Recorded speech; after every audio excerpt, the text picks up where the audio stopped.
વડોદરા મહાનગરપાલિકાના election ward number 8નું Gorwa ગામ, જેમાં આશીર્વાદ સોસાયટી મેઇન રોડ પર મસમોટો ભૂવો પડ્યો છે. આ મસમોટો ભૂવો પડ્યો હોય લોકો હેરાન થઈ રહ્યા છે. વારંવારની રજૂઆત છતાંય તંત્ર ધ્યાન નથી આપી રહ્યું અને જેના કારણે લોકોમાં ભારે રોષ જોવા મળી રહ્યો છે.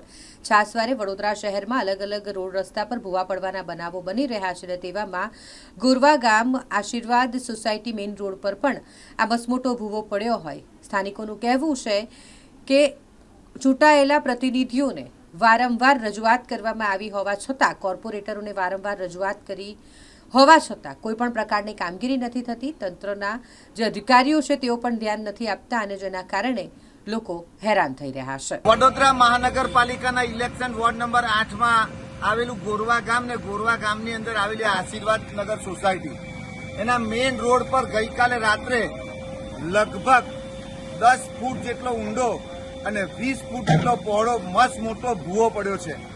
આ ભૂવો એ ભ્રષ્ટાચારનો ભૂવો છે. કારણ કે જ્યારે શરૂઆત થઈ આની અંદર પાણી નીકળવાની ત્યારથી જ સ્થાનિક લોકોએ ચૂંટાયેલા પ્રતિનિધિઓને વારંવાર જાણ કરી છે, વહીવટી તંત્રને વારંવાર જાણ કરી છે, પણ ક્યાંક ને ક્યાંક આ તંત્ર એ ઘોડા છૂટ્યા પછી જ તબેલાને તાળા મારવા, કોઈ ઘટના બની જાય પછી જ એની અંદર ઇમ્પ્લિમેન્ટ કરવાનું કામ કરે છે. ત્યારે આજે તમે જુઓ કે આ મેઇન રોડ છે, આ રોડ પર અનેક વાહનો જતા હોય છે, નાના નાના બાળકોને લઈ જતી વાન, સ્કૂલે લઈ જતી વાન હોય છે. આ રોડ એ લાઈવ રોડ છે. ત્યારે આ રોડ પર આ તો સદનસીબ એવું હતું કે રાત્રે 12 વાગે ભૂવો પડ્યો, પણ જો દિવસે ભૂવો પડ્યો હોત તો મને લાગે છે કે બહુ મોટી જાનહાનિ થાત. પરંતુ હજુ પણ તંત્રએ જાગવાની જરૂર છે.